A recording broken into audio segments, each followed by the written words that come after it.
आज हम पढ़ते हैं नेक्स्ट पार्ट चैप्टर का कौन सा है। चैप्टर का नेम है हमारा एटम एंड मॉलिक्यूल्स।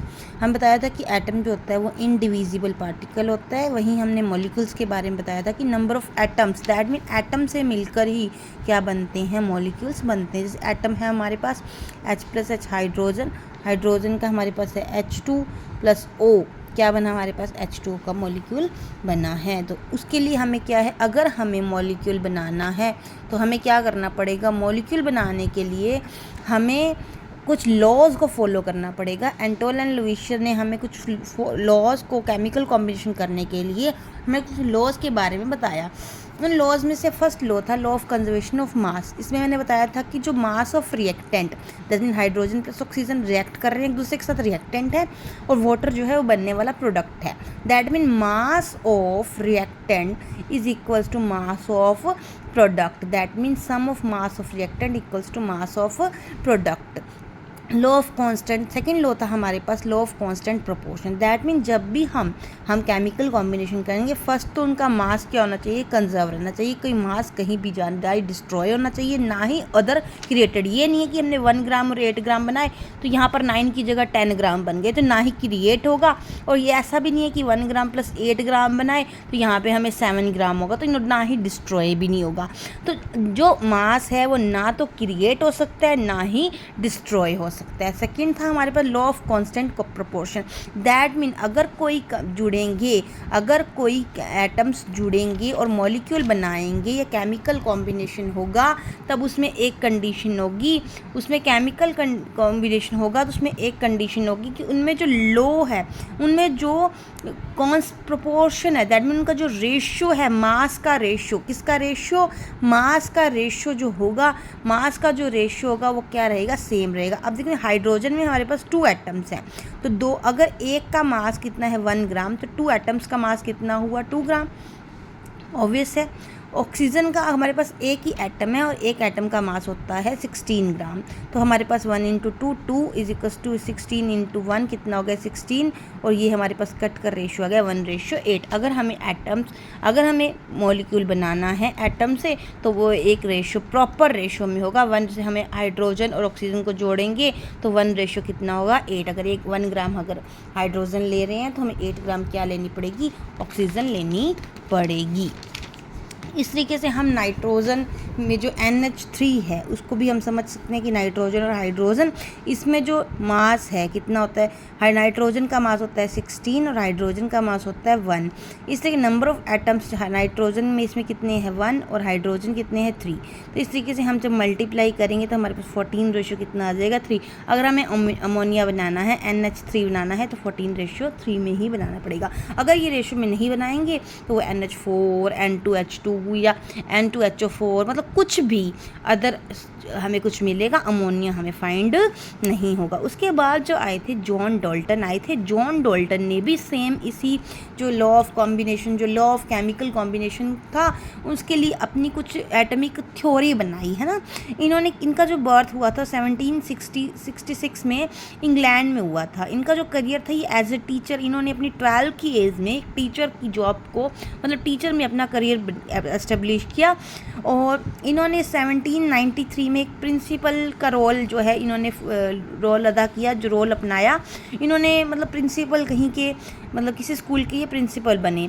और इन 1808 में इसमें जो इन्होंने प्रेजेंट की अपनी एटमिक थ्योरी को प्रेजेंट किया।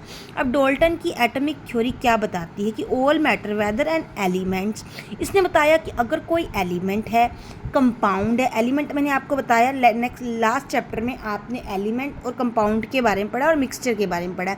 एलिमेंट क्या होते हैं, एलिमेंट आपको बताया जैसे हाइड्रोजन और हाइड्रोजन मिले, या हाइड्रोजन ही है, ऑक्सीजन है, ये सारे क्या है, हाइड्रोजन, ऑक्सीजन, नाइट्रोजन, कार्बन, ये सारे क्या होंगे, खुद से क्या हैं, एलिमेंट्स हैं। और कंपाउंड क्या है कि इन्हीं एलिमेंट्स का अगर एक प्रॉपर रेशो में अगर जुड़ते हैं तो वो हम क्या बोलते हैं, उन्हें कंपाउंड।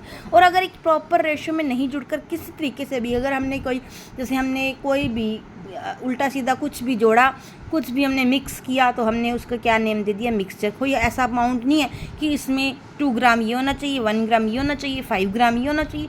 मीन्स इसमें कोई प्रॉपर रेशो नहीं होता। मिक्सचर में कोई प्रॉपर रेशो नहीं होता। जैसे आप नमकीन भुजिया मिक्सचर खाते हो, उसमें क्या है कि कोई मिक्सचर नहीं है। दाल और चावल की खिचड़ी बनाते हो तो खिचड़ी में अगर आप देखो तो एक मिक्सचर है दाल और चावल का। बट हमें ये नहीं, हमें कोई अमाउंट ये नहीं होता कि हमने इतने दाने ही दाल के लेने और इतने दाने ही हमने किसके लेने, चावल के। दैट मीन वो एक मिक्सचर है।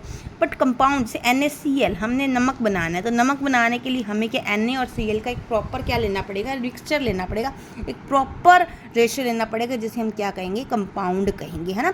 तो इसने क्या बोला, डाल्टन ने अपनी थ्योरी क्या दी, एटॉमिक थ्योरी। उसने बोला कि अगर एक एलिमेंट है, कंपाउंड है, मिक्सचर है, कुछ भी है, जो भी वो बना है वो स्मॉल पार्टिकल से मिलकर बना है, जिसका नेम क्या है, एटम। तो ये उसकी क्या थी, एटॉमिक थ्योरी। एटॉमिक थ्योरी क्या थी डाल्टन की, डाल्टन की एटॉमिक थ्योरी थी कोई एलिमेंट है, कंपाउंड है, मिक्सचर है, कोई मैटर है, कुछ भी है, वो किस स्मॉल पार्टिकल किस से बना है, एटम से मिलकर बना है। फिर इसने कुछ क्या दी, अपनी पोस्टुलेट्स दी। इन्हें इतनी ट्रू जो है वो ट्रू फैक्ट्स दिए, कुछ पोस्टुलेट्स दिए जिन्हें हमें मानना पड़ता है, जो हम मानेंगे, है ना। तो उसके बाद जो इन्होंने अपनी पोस्टुलेट्स दी, जो इन्होंने पोस्टुलेट दी वो क्या थी कि all matter is made up of very टिनी particle called atom. इसने कहा कि जितना भी कोई भी मैटर है, सब के सब मैटर जो हैं वो क्या हैं, वो टिनी पार्टिकल्स, दैट मीन एटम से मिलकर बने हैं, विच पार्टिसिपेट इन केमिकल रिएक्शन। और जब भी हम कोई केमिकल रिएक्शन करेंगे तो हम एटम्स को क्या करेंगे, उसमें पार्टिसिपेट करवाना ही होगा। एटम के बिना कोई भी, अगर हर मैटर एटम से बना है तो हर केमिकल रिएक्शन किससे होगी, एटम से ही होगी, नॉर्मल सी बात है। तो फर्स्ट इसका क्या था कि अगर हमें कोई केमिकल रिएक्शन करवानी है तो उसमें पार्टिसिपेट कौन करेगा, उसमें कौन पार्टिसिपेट करेगा, उसमें टिनी पार्टिकल एटम पार्टिसिपेट करेगा। और वो टिनी पार्टिकल्स को ही क्या बोलेंगे, एटम्स बोलेंगी। तो एटम्स जो हैं वो इंडिविजिबल, सेकंड जो था उसका क्या था, सेकंड पोस्टुलेट थी कि एटम जो है वो इंडिविजिबल पार्टिकल है। इंडिविजिबल मीन्स जिसको डिवाइड नहीं किया जा सकता, which can not be created और destroyed in a chemical reaction. मैंने बताया अभी, जिसने फर्स्ट लॉ ऑफ कॉम्बिनेशन, मतलब फर्स्ट लॉ ऑफ जो था केमिकल कॉम्बिनेशन का, कंजर्वेशन ऑफ मास, उसमें हमने बताया था कि हम अगर रिएक्टेंट ले रहे हैं 8-9 ग्राम तो हमें प्रोडक्ट भी कितना मिलेगा, प्रोडक्ट भी 9 ग्राम मिलेगा, ना तो उसमें क्रिएट होगा और ना ही उसमें डिस्ट्रॉय किया जाएगा। एटम्स ऑफ थर्ड है इसका कि atom of given element are identical in mass and chemical properties. That mean इसने क्या बोला कि जो एटम है उनका, अगर एक मतलब अगर हाइड्रोजन का एटम है ना, हाइड्रोजन का एटम है, अगर कोई दूसरा हाइड्रोजन का एटम ले लेते हैं, that mean identical means hydrogen ये एक दूसरे से आइडेंटिकल हैं, ऑक्सीजन ये एक दूसरे से क्या है, आइडेंटिकल। दैट मीन अगर हाइड्रोजन का मास 1U है, दैट मीन इस हाइड्रोजन का मास भी कितना होगा, 1U। मतलब हम इस पूरे यूनिवर्स में कोई भी हाइड्रोजन गैस लेते हैं उसका जो मास होगा वो कितना होगा, 1U ही होगा। और ऑक्सीजन का अगर 16U यूनिट अगर इसका मास है तो इसका भी क्या होगा, 16 यूनिट ही इसका क्या होगा, मास होगा। दैट मीन ऑक्सीजन का कहीं से भी पार्टिकल ले लें वहीं उसका मास रहेगा। दैट मीन आइडेंटिकल होगा उसका मास, क्या होगा, ये गिवन एलिमेंट का जो मास होगा वो आइडेंटिकल होगा, बार बार, जैसे ऑक्सीजन का बार बार मास चेंज नहीं होएगा, ठीक है। उसके बाद इसने फोर्थ क्या बोला, atom of different element have different mass and chemical properties. अब ऐसा नहीं है कि अब हाइड्रोजन का मास तो 1U है, बट हाइड्रोजन ऑक्सीजन का ले तो ये हमेशा क्या होंगे, डिफरेंट होंगे, और इनकी केमिकल प्रॉपर्टीज, ऑक्सीजन का काम अलग है, हाइड्रोजन का काम अलग है। अगर मैं कार्बन लूँ तो उसका काम अलग होगा, नाइट्रोजन लूँ तो उसका काम अलग होगा, है ना, फ्लोरीन लूँ, नियोन लूँ, उन सभी का काम क्या होगा, आपस में अलग अलग होगा, उनकी केमिकल प्रॉपर्टीज अलग अलग होगी। और इनका जो एटॉमिक मास होगा, दैट मीन इनका एटॉमिक मास भी क्या होगा, इनका एटॉमिक मास भी अलग अलग होएगा, है ना, सही है ना, इनका एटॉमिक मास भी क्या होगा, अलग अलग होएगा। फिफ्थ जो है atom combine in a ratio of small whole number in form of compound.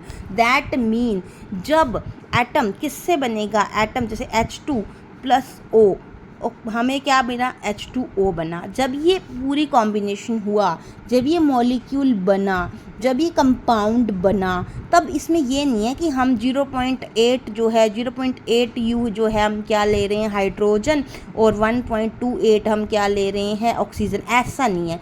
जो होएगा अगर हम 2 ले रहे हैं किसके, अगर हम 2 ले रहे हैं, अगर 2 एटम्स ले रहे हैं हम किसके, हाइड्रोजन के, तो एक एटम किसका ले रहे हैं, ऑक्सीजन का। ऐसे नहीं है कि हम 0.8 एटम तो ले रहे हैं किसका, हाइड्रोजन का, और ऑक्सीजन का 1.28। मतलब दैट मीन डेसिमल में नहीं होगा, ये किस में होगा, होल नंबर्स में ही जुड़ेंगे। अगर एक केमिकल जो, अगर एक एटम्स जुड़कर क्या बन रहे हैं, कंपाउंड बन रहे हैं, तो जो नंबर ऑफ एटम्स होंगे वो हमेशा होल नंबर में ही प्रेजेंट होंगे। ऐसे नहीं कि हम उन्हें डेसिमल में प्रेजेंट नहीं करवा सकते।